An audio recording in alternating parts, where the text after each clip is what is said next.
gian thiang re ta ka chuan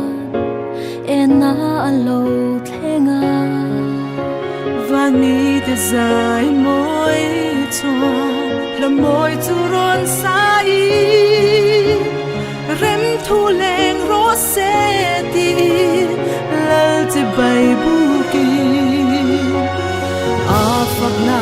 thang kho ro se cha tuan theng i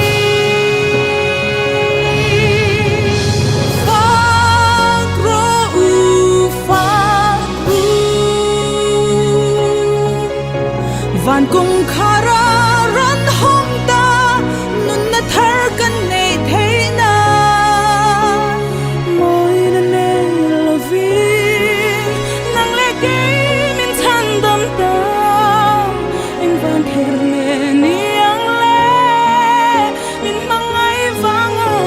ni si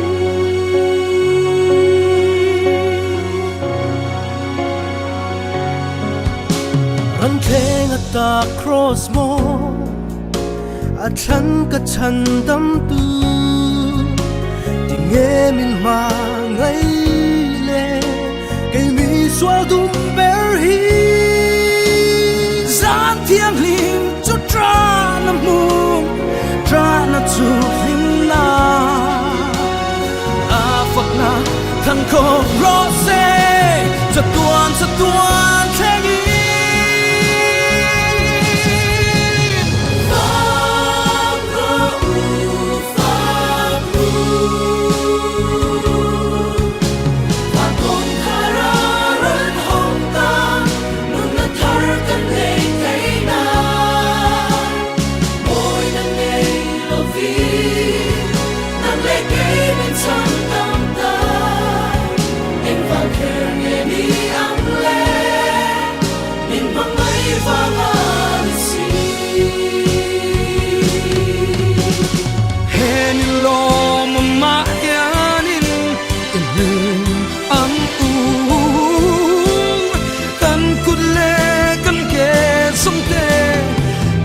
on hey sum te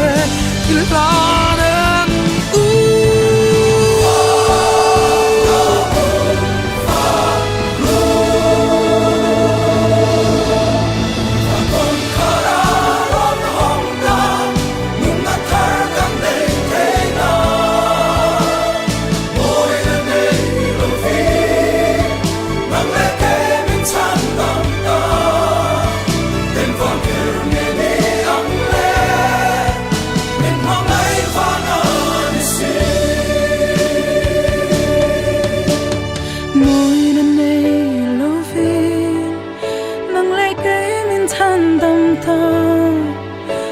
vang kher nge niang le